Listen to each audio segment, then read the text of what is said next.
What is poppin', my beautiful people? Welcome back to another episode of the Sacred Giggle podcast. As always, this is your host, Ashish, aka Shishi, aka Sheesh McGeesh. My guest on the show today is the amazing and wonderful Tracie Tensuhi Storey. Tracie has an incredibly interesting story. She achieved a high level of success as a DJ and producer. She was playing to crowds all over the world and really was living that dream that so many people have in the music world. And then she had a moment of revelation and realized that her true passion, her true love, her true service that she could be of in this world was in the form of resonance and sound. And she pivoted and trained as a Qi Gong instructor and vibrational sound practitioner. And now she travels the world sharing her specific form of medicine, helping people tune their bodies, helping people tap into their own unique vibration as resonant beings in this universe. She's a really incredible and interesting human being. And what I love most about her is that she's really walking the walk. She's really embodying what she's teaching. And in this conversation, we're getting into her story, into how she got to where she is today, and the importance of really tuning into what we each personally resonate with. Pun very much intended. So without further ado, sit back, relax, and enjoy this enlightening and illuminating conversation with Tracie, aka Elemental Resonance.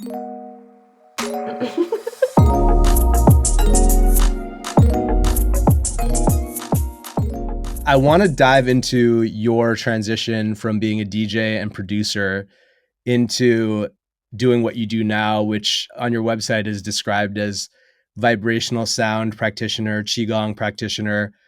And I think in many ways, I think you are potentially one of the most aligned guests for this show that I've had so far, because you've lived in both worlds that I'm super passionate about, the electronic dance music world and then the world of healing.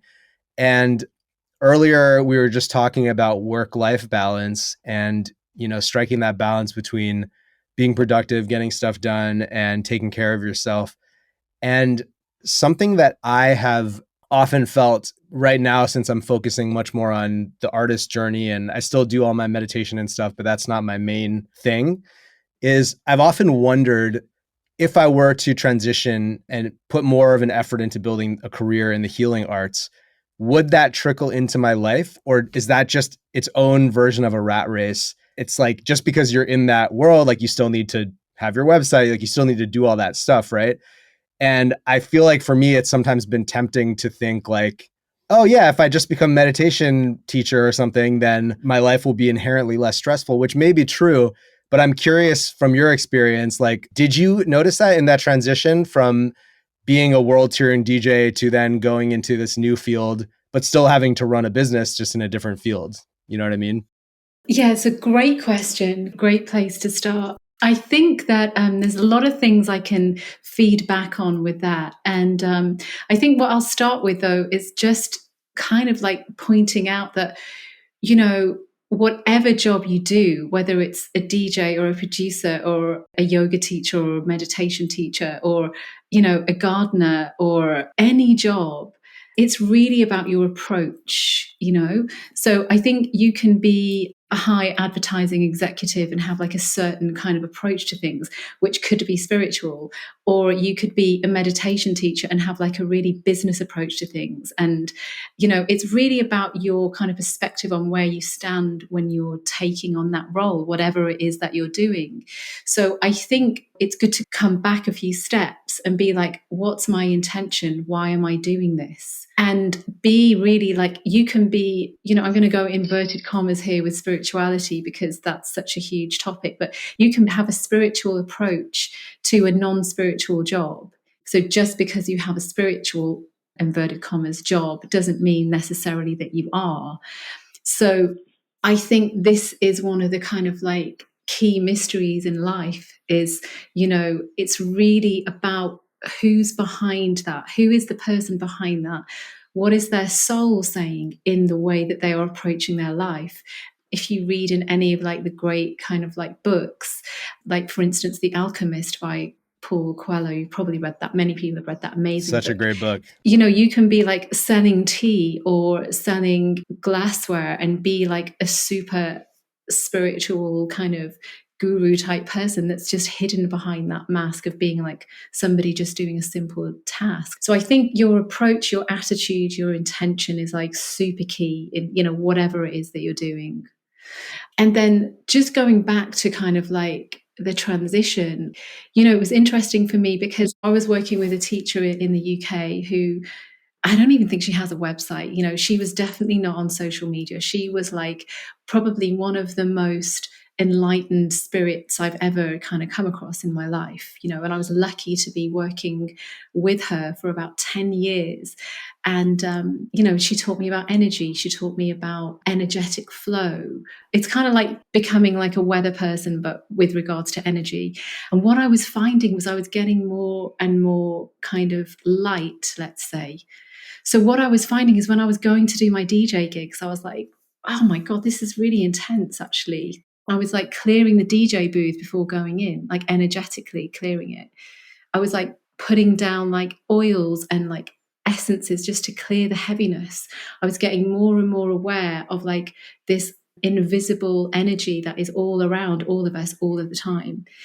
So I was starting to find it becoming more challenging for me as I was DJing because I was getting, like, let's say, lighter in myself. You know, the things that never used to bother me were bothering me, you know. So, and then I had that epiphany where I was DJing in front of like 5,000 people in Jakarta and just was like, whoa, this is like something is happening here, like a real energetic shift just like came upon me. And I had this epiphany where I was like, what is going on with sound? Like, what is this? What is going on at cellular level, deep down in like our kind of like human body at cellular level, but also kind of frequency wise, vibrational wise. And I was like, I need to just go deeper with this. Like, I need to like find out what's going on, why we're so attracted to sound. What is it that brings that kind of tribal nature out of us, you know? And I just went down the rabbit hole and, you know, never came out basically. And that was like a big transition for me from that point.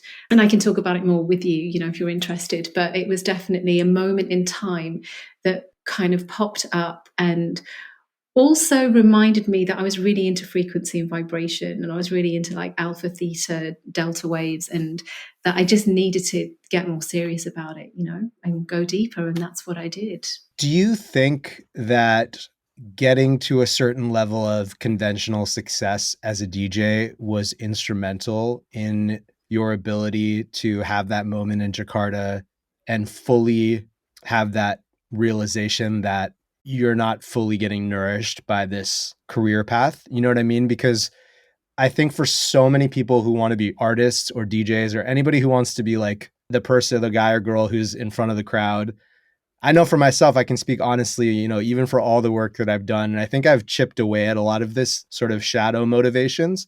But of course, there is a part of me that wants to be recognized. And not that I necessarily care about being like super famous, but like I would be lying if I said there wasn't a part of me that gets that high of being in front of the crowd. But at the same time, you know, I also was really resonating, no pun intended, with a lot of what you were talking about in terms of the energy of being in a club, and like no judgment or anything, but I also have become really sensitive to just some like darker energies. And, you know, the tantric approach is to not push away anything. So it's not from a place of judgment or avoidance. But if I'm being honest, there's a part of me that's still kind of like, I haven't fully gone down this route. Even if I know that it's not fully gonna satisfy me and like at a soul level, it's like there's more to not achieve, but there's just more to experience Explore. as an artist and explore. Yeah. So I'm curious, like, if that was a piece of it for you, you know, because that can also just become a dangling carrot in front of you forever that you never quite satisfy, which I think happens to a lot of artists. But yeah, so I'm curious about that. And you're right. It's not a judgment of, oh, this is bad or negative here. I need to get out of it. It's not that at all. It's just, it was a kind of a natural shift within myself that I needed to, you know, like explore and experience and get deeper into information that I felt was really deeply resonant on a cellular level. And the only way to do that was to start studying, to find my teachers, seek out mentors, and like step into like the next chapter of my life, if you like. Honestly, I was like, what have I done? Like, I was very lucky with my DJing. I loved it. I was living, sleeping, breathing, eating music. I was like the epitome of just, it's in my blood, like I can't not listen to music now. It wasn't like, oh, I've had enough of that, I'm just going to try something different. It was just a kind of evolution of that. Music's been with me from when I was a little girl, and it's going to be with me until I die. It's not a choice. It's just I'm lucky to have found my vocation. But I did worry and think, have I just sabotaged my career?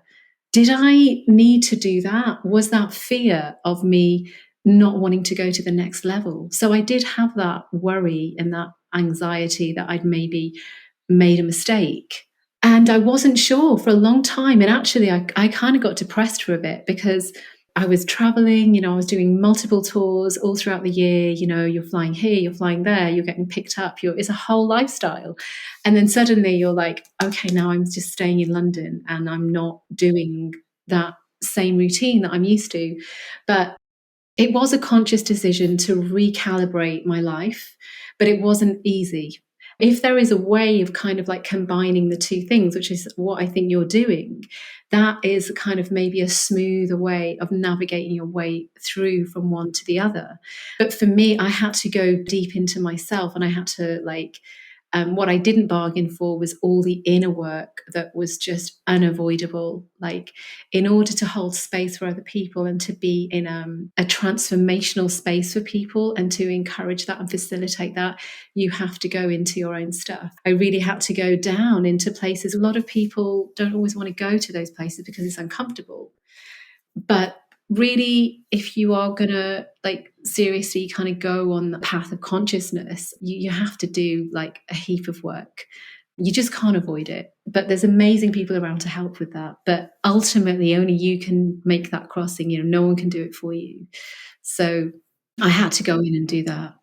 I'm sure you're familiar with this, and it's not just in this tradition, but only because I've been reading a lot. So it's about it specifically this, so it's fresh in my mind. But in Vedic philosophy, there is this kind of idea of dharma in Hinduism and Eastern philosophy, which is basically like, we're all coming to this planet. Each of us has a dharma, which is basically like how nature can use us to be of most of service to the people around us, the world around us.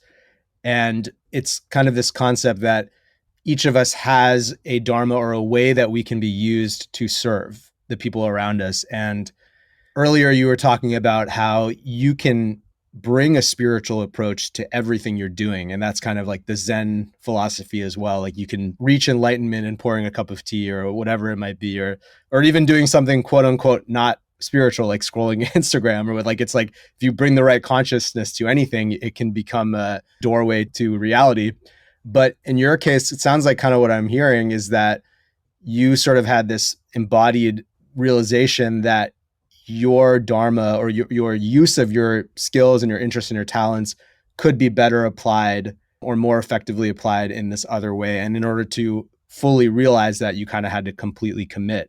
And I think that's such an important thing for people to hear, especially a lot of people that listen to this podcast, because a lot of people that listen to this are kind of similar to me in that they're constantly interested in a lot of different things and trying to figure out what to do. And I know for myself, we have a lot in common because I right now am focusing on being an artist, but I also am constantly like, how can I combine the two? And doing ecstatic dances. And we've even talked about doing some stuff together, which is super exciting.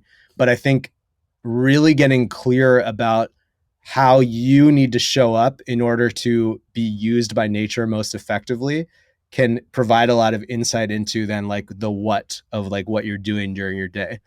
And that's something that I've thought a lot about in terms of DJing. Like, I love DJing, and in a way it is kind of a dharmic duty if I approach it with that level of consciousness. Like you mentioned, like this Saturday I have a gig in New York. It's going to be like a pretty standard nightlife situation. Like, my set is from 2 to 4 a.m. Like, it's just going to be one of those, but I don't drink. I don't do any drugs. Like, I can show up with like a very clean intention and show up and be like, I'm going to be the light in this dark space.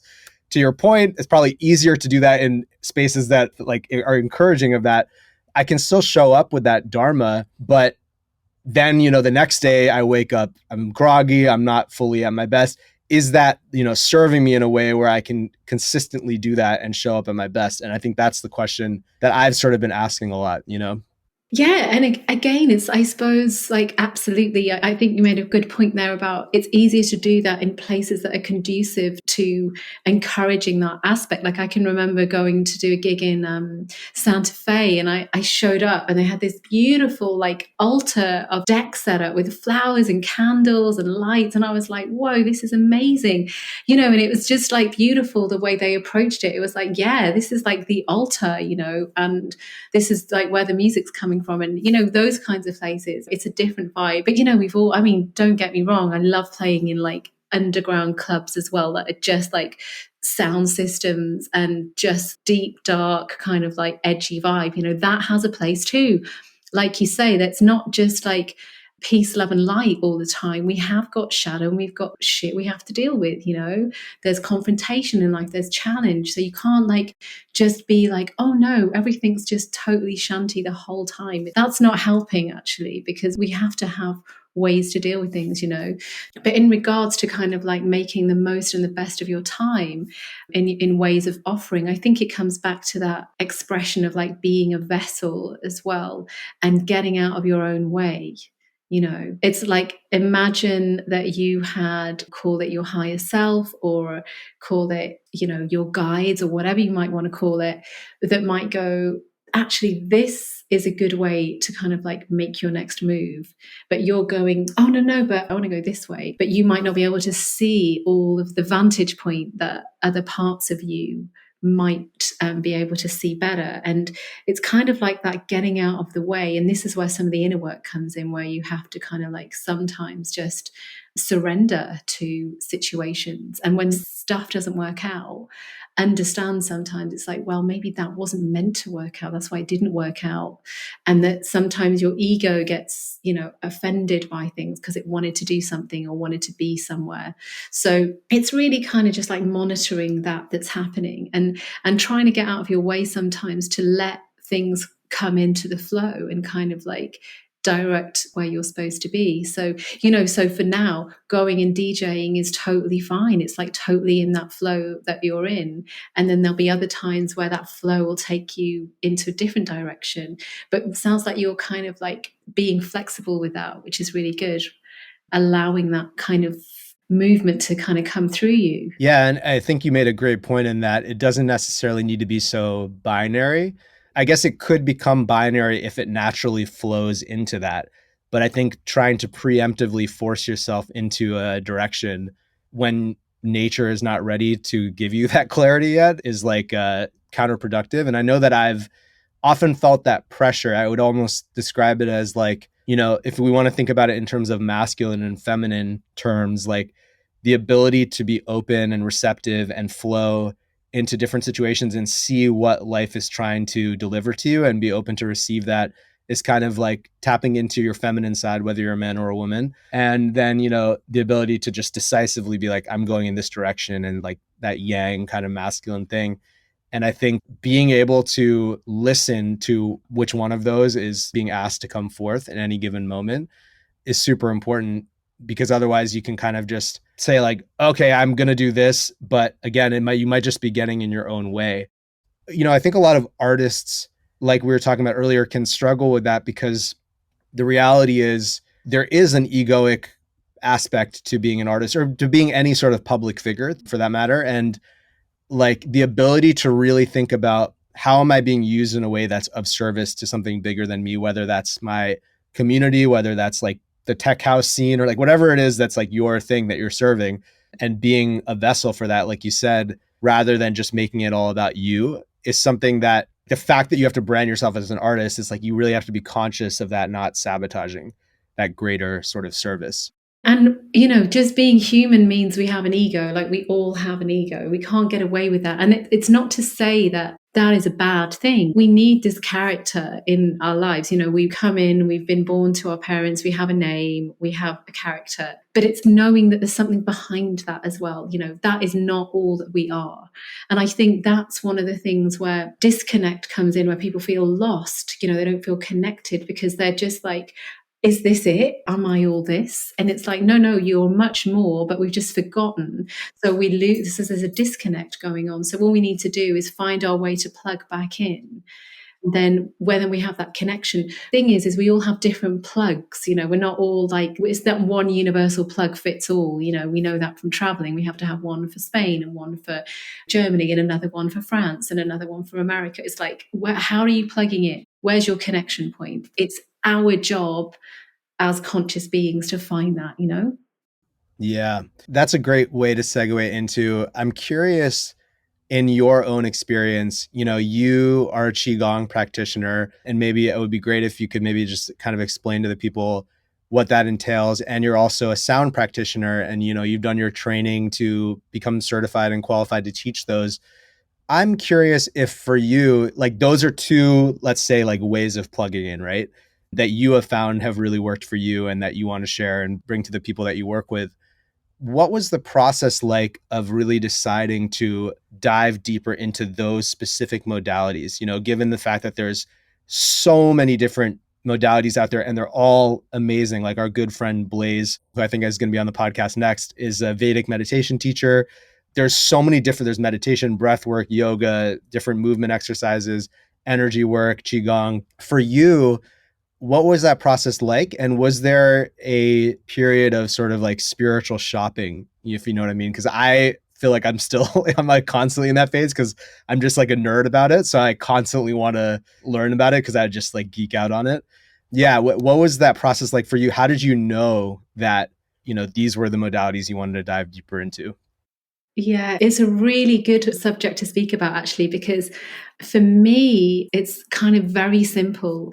And I get the spiritual shopping. Look, I'm double Gemini. Like, I have like 7 books I'm reading at one time. I'm like information. My mind has to be stimulated by things, So I get that, looking into lots of things. But obviously, that can lead to overwhelm as well because there's so much stuff out there. But very simply, it's all about sound. It's all about sound. For me, sound, vibration, frequency. So the way I see it is that you're an instrument. So you have your voice. Like when you speak, that's your unique tone that you're putting out into the world. So when I hear that, I'm like, oh yeah, I know that's you. When you hear my voice, you know it's me because I don't sound like probably anyone else because we've all got this unique tone. So for me, it's about, we're all a frequency, we're all a vibration.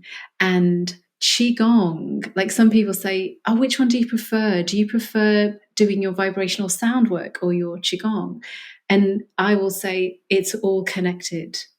So in order for me to emit the best sound and frequency from this human body that I've been gifted this life, I need to be in tune. So in order for me to do that, I practice Qigong. And Qigong is all about getting into tune. So it's about getting into flow state. It's about getting into a movement practice that is working on my internal organs. So I'm working with my liver, I'm working with my lungs, I'm working with my heart, my bladder, my gallbladder. I mean, it's a whole heap of different techniques, but it's sound as well. So this particular form is Dao Yin Fa Qigong. It uses sound and movement as a modality. So I know when I do it how I feel, and I know when I don't do it how I feel. So it's basically about working with my own instrument, which is my body. And that's the big crux of kind of what I teach, is that you are an instrument and tune your body in order to operate at the most optimum way that you can. So mind, body, and spirit, the whole kind of like those 3 tiers.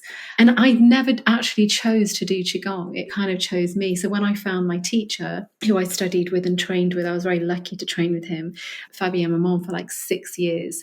He wouldn't speak to us until we'd done Qigong in the mornings.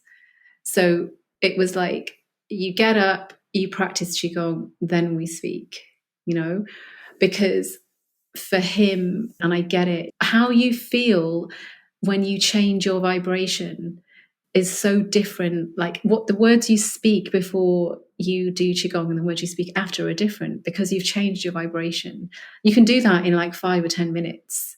Like literally, it can take 10 minutes and you are already like, I'm more grounded, I'm more centered, I'm more aligned. It's something that came as part of my training, and then it was just integrated into that whole thing. So it's interesting. But Qigong, actually, if you break it down, is about mastering your energy.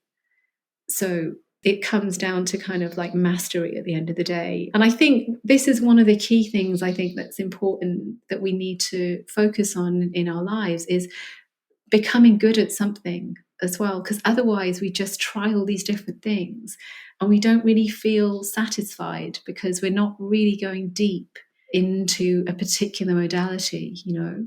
Yeah. The very process of committing to something and just really committing to a path of mastery on that thing and doing it with an understanding that it's none of your business, like when you feel like a master, and hopefully you just never do. And like having that humility to just have a lifelong practice in something. I feel like regardless of what that could be, like peeling onions, you know, like for your whole life and just getting better and better at it. Like, it doesn't matter what it is. I feel like that in and of itself is like a kriya. It's a spiritual practice. I think that's why, to bring it back to music, some of the most prolific artists, sometimes when I watch interviews of them, not to say that they don't have other dysfunctions or, you know, like addictions or things, but I often feel this resonance, this almost like spiritual resonance. Like when I watch interviews of like Prince, for example, or even like David Bowie, like people that were just so on this path of mastery in their art, because there's something that activates in the system when you're just operating with that level of humility and thinking about it on a big enough time scale. So I really resonate with that. And I think, you know, I'm doing that right now, writing songs and just like really treating that as a practice.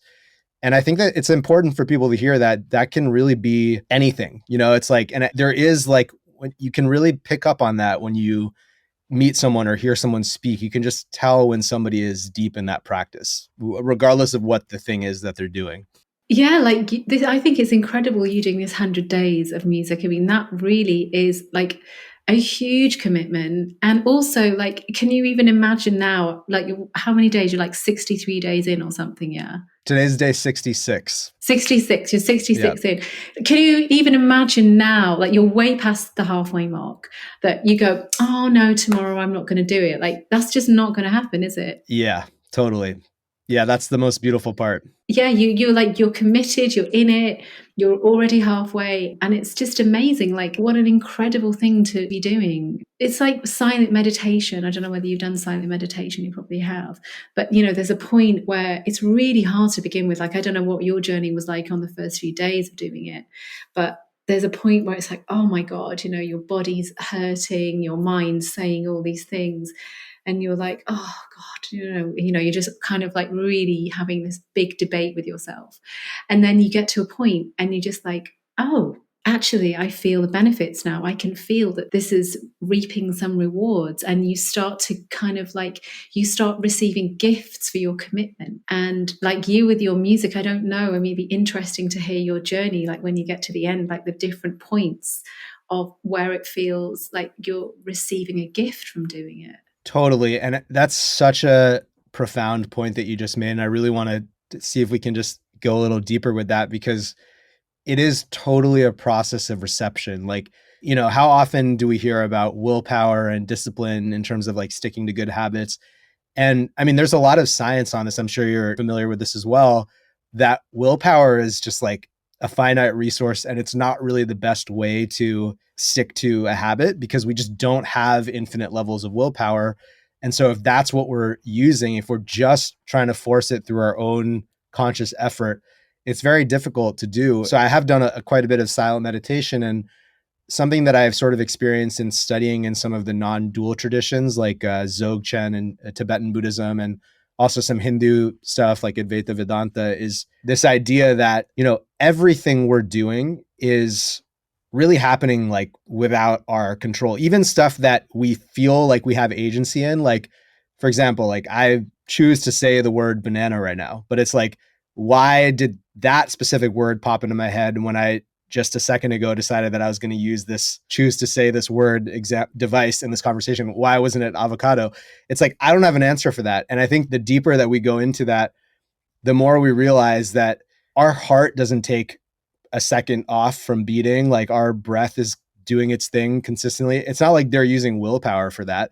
That's just what they do. And I think the beauty of having a practice, whether it's a spiritual practice or just, music, or just going to work as an accountant and just like showing up every day as your practice, like to do your job as an accountant, it's like the more that you get into the biggest benefit that I've received, more so than like whatever happens as a result of my music getting better or whatever, is just kind of like what you were saying earlier. It's like taking myself out of the equation, and it's like, this is just what I do, just like a tree grows, like, and that provides a level of relief from my own neuroticism and trust that like that part of me is just going to show up every day. And I think that's the most invaluable benefit. Like, that's what makes it into really like a portal for some deeper understanding. Yeah, and I'd just like to kind of touch on that point as well, because I think it's really important as well of how you're showing up each day, that some days you're going to show up and you're going to feel like Superman or Superwoman. And you're like, wow, I'm like totally in this. I'm feeling great. Everything's awesome. Like nothing is bad is happening to me today. And you're like, say you're in your power, let's say. But then other days, it's like, no, that is not the vibe. You're feeling much more quiet.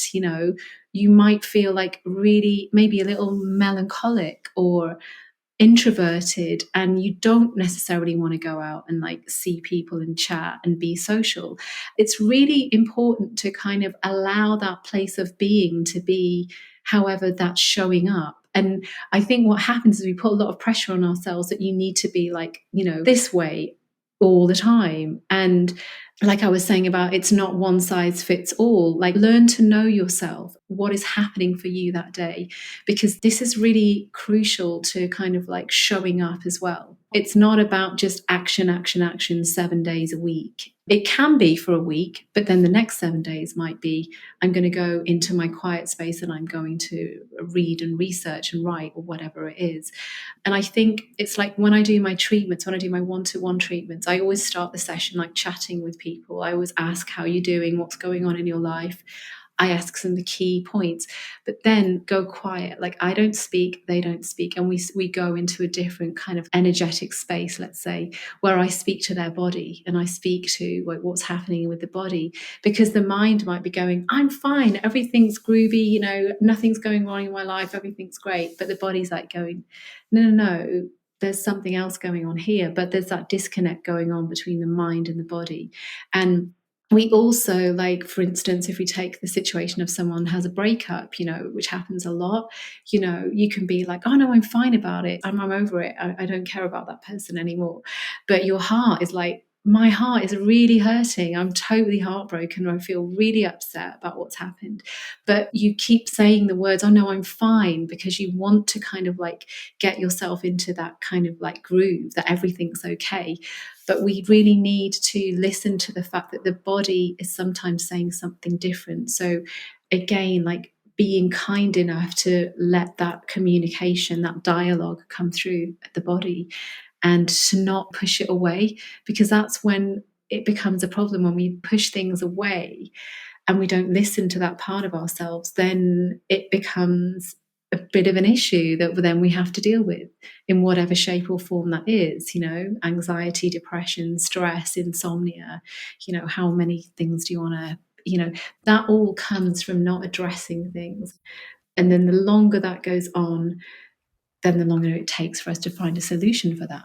Yeah. As you were talking, I was practicing what you were describing in the moment just now, like feeling into my body and feeling into the mental part of me that, knows that this is a podcast and like wants to make it entertaining, and like, but just trying my best for that not to disconnect from my heart and the rest of my body, and understanding that the most important thing is that we have a connection right now and we're sharing a space. And paradoxically, the more that I prioritize that, the more beneficial this will be to anybody that listens, because they'll feel that connection too. Versus if I just didn't worry about that and was just like, oh, I gotta like make sure that every second of this is super engaging and I'm just like all up here. And yeah, thank you for even just walking me through that, because it's so true. Like, I notice as you're describing that, I notice even now with all the work that I've done, my own tendency, how easy it is to disconnect because it often just feels safer. And it takes a lot of courage and vulnerability, especially in conversation with someone, to show up fully in that space. I think this is changing, luckily, with more people becoming more conscious and that kind of thing. But it's not necessarily super encouraged to just show up with that level of vulnerability. It takes a lot of courage. Like, it really shouldn't take any courage. It's because it's just like, that's how we are anyway. But yeah, I think that's what I've been noticing just as hearing you speak, is this ability to stay grounded in that place and not be so up here trying to control the conversation, like even in a podcast, is what allows for something new to arise, even if it's just silence. Yeah, and I think it's good to also, who do you feel safe with? Like, find the people you feel safe with. It is not necessarily like going out and announcing to everybody, like, oh, I'm feeling a little bit vulnerable today, I'm feeling a little bit sensitive, like that might not be the best thing to do if you're not with people that you feel safe around. So it's more about recognizing it in yourself, about going, oh, right, yeah, that's happening inside. So you are not abandoning yourself and your feelings, and you're like tuned into that. But then have those communications with the people that are your family or your best friends or the people that have time for you. But I think it's just about understanding that the mind can work really fast, but the emotions are slower, to understand that. So if you are feeling still like your mind might be over the relationship, just using that as an example, but your heart and your emotions are still processing it. So to kind of just be aware of that difference between the speed of the way things are happening. So I suppose the main point is just to be connected to your body, doing a body check-in. Yeah, and I think what you said is really important, because it's not necessarily about going out and just announcing, how you're feeling to the whole world all the time, because like, I've went through this as well. Honestly, I see a little bit of this on social media right now, quite a bit, especially because like things like healing and stuff are kind of coming into vogue, and there's a lot of healers out there, which is great. Like, I'm all for more people sharing that kind of content. It's much more better in my opinion that that's what's on my feed than other stuff. But I think, like, if you just have a relentless mental commitment to that, then in a way, like, again, you're abandoning your body, because you're now just replacing one mental concept with another. And it's all about not abandoning yourself. And my entire life message as an artist is that we need to consistently prioritize belonging to ourselves all the time, like 100%. Like, that should be our moment to moment practice. And if we do that, then we'll feel like we belong anywhere else. I've arrived at that from my own history of just like not feeling like I belong to anywhere, and just realizing that needs to come from within. And that could mean in a moment, like sharing and divulging what you're feeling when you feel safe. But in another moment, it could mean like allowing yourself to just silently recognize that, and understanding that the need to divulge that out of some mental commitment to do so, maybe that's not the right thing to do in that moment, and it's okay to just process it within yourself and sit with the mental discomfort of just being silent in a situation, and being okay with that, and not feeling like you need to contribute like verbally to a situation if you don't want to. So I think it is really just comes back to staying with the body. And I think that's a good place, because I wrote this down as a note, and I definitely want to talk about this, kind of going back to the way that you were describing how Qi Gong and sound are so interwoven together, which I think is beautiful. And for people who are listening, when I was in Ibiza a few weeks ago, Tracie led me and a bunch of other people through this amazing workshop called Tuning the Body, where we did Qi Gong, and she sort of explained the relationship of sound and vibration to the body. And I'd love to talk about your album that you made a couple years ago, Elemental Resonance Volume 1. I was actually listening to it before our chat today. And It's funny because my fans know that I did an album called Homecoming, which was based on the 7 energy centers, but you actually did beat me to it 2 years before I did it. And yours is really cool because there's an instrumental version with just the music, and then there's a version with you speaking and kind of guiding people through each of the energy centers. Couple questions. One, I would love to just hear what the genesis of that was. And then secondly, I love the names of the tracks. And I was just curious, like, where those names came from. Oh, brilliant. I love all these questions. I just want to say I absolutely love this whole ethos of belonging, by the way. And because I think that is like, we're all kind of sometimes saying the same things, but in a different way. Like, so my thing is like, find your own tuning, not anyone else's tuning. Don't try to be like anyone else. And this comes same thing as what you're saying about the belonging. So I absolutely love that. And I feel like I'm more of a facilitator. I think using the word healer is quite a big statement.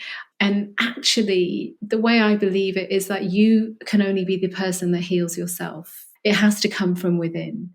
You can have help and assistance and guidance and facilitation, but you kind of get to that point in yourself where you go, God, I'm ready to let this stuff go now. I'm ready to go through and, get to that next discovery of my inner self that has been hiding away because it's been hidden with all this other stuff on the top. So my work in doing the album was really about helping that process. And I mean, it's a massive conversation, but in a nutshell, the reason why there's a process from start to finish, and we start with the red earth, we start with the grounding, red earth is to do with, imagine your feet on the planet, barefoot on the dust, just you on the planet, like connecting with the earth, connecting with your roots. And it's very much about connecting to your own roots in this life, so your family, your parents, your grandparents, parents, good or bad. Not everyone's had a great life. Not everyone's have a super duper family where everything's just like super cool. It's kind of like knowing that that's where you came from, though. Those were the kind of like ancestral lines that got you to this point where we are now, here and now, in this present moment, in this incarnation. So we start there, and the sounds of red earth are very much to do with that kind of beating drum, using a drum that I made myself, actually, because I thought it was really important to kind of make the instrument that I was using. And again, this is a term that so many people are using now, but when I first started using it, it wasn't such a common term, but high vibrational, and high vibrational means like an acoustic sound that has the ability to move, like cymatics, move sound through the air, like into your body. It's very different to an electronic sound. So, and I love electronic music. That's my history. That's where I've come from, but it doesn't have the same vibrational impact as an acoustic instrument. And you'll know this. You play guitar and all sorts of other awesome instruments that I saw you playing the other day. You're going to the source. You are playing the source of the sound through that instrument.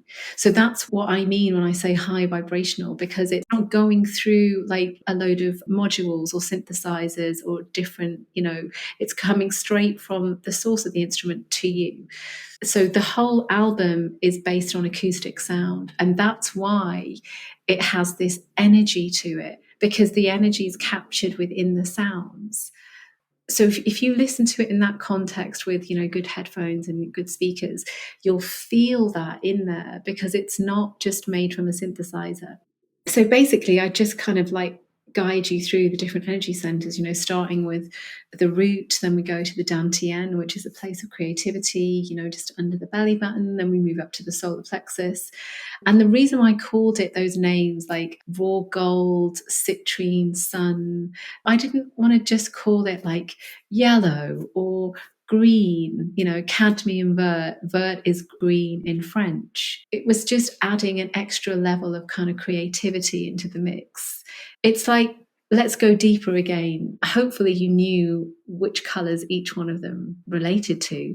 So like citrine, sun, clearly the sun is yellow. So it's just about being a little bit more creative with those. And then if you can just pull out one track and go, I just want to work on the heart today.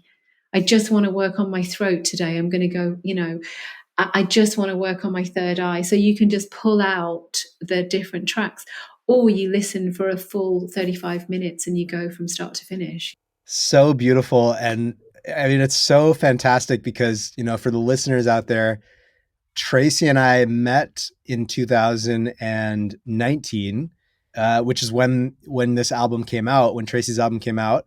We met at IMS in Ibiza in 2019 before the pandemic, and then just reconnected again at IMS this year.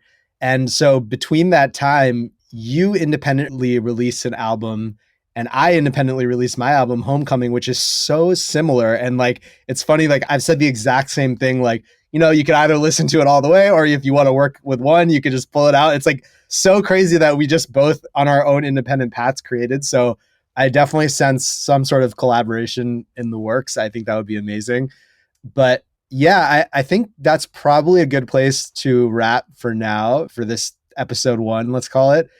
Was there anything that we didn't get to that you want to share with the listeners? Well, I just want to kind of like highlight that coincidence as well with like Swishi, which is Shishi, which is the name of it. Like that was one of the things that I always thought when we met. I was like I have my company like Swishi Productions, and it's connected to my name, which is Tensuhi, my artist name. And then you had Shishi, and I was like, hold on a minute. There's like it's slightly different, but so I always think this is where life is amazing and full of miracles, because when you meet people and there's these coincidences or these synchronicities, and I love that because for me it feels like we're all instruments. Sometimes we're like chiming together, we're chiming off of one another. There's like harmony and resonance, and sometimes there's dissonance as well with certain people, and we have to work out our way what that is. And I just think when you have these synchronicities, it's like a really great sign from the universe that there's a conversation to be had, there's collaborations to be had, or whatever it is. I mean, obviously I could talk a lot more about sound and all sorts of things, but maybe we can do that at another time. But yeah, if anyone listens to the album and they want to ask me any questions or anything comes up for them, or there is something that they want to learn more about in regards to vibrational sound or Qi Gong, please, hit me up on Instagram or on my email, which is connected to my website. Maybe we can put all that in the notes or something. I'll throw your Instagram and your website. I believe Instagram is Elemental Resonance, and I believe your website is elementalresonance.com. So I'll make sure to put that all in the show notes.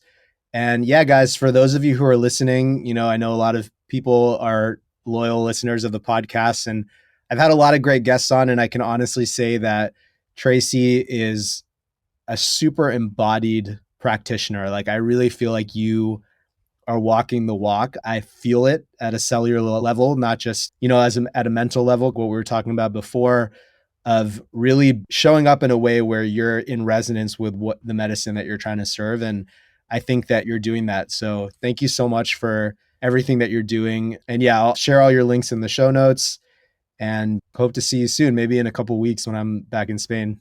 Yeah, definitely. Thank you so much for inviting me on, Ashish. It's so good to be here chatting with you. And absolutely, watch this space. I'm sure we're going to have some collaborative work coming up at some point. So thanks to all your wonderful listeners. And yeah, thanks for inviting me on to be a guest. It's really an honor to be here. It was my pleasure. Thank you all so much for tuning into this episode of the Sacred Giggle podcast. If you enjoyed what you heard, make sure to check out Tracie and follow her on her socials. Check out her website. All of that is linked in the show notes, Elemental Resonance. And if you've been enjoying the show, please give us a follow, give us a subscribe, and leave a 5-star review so that we can get this podcast out to more people who it will bring value to. Thank you guys so much, and I'll see you next week. Peace.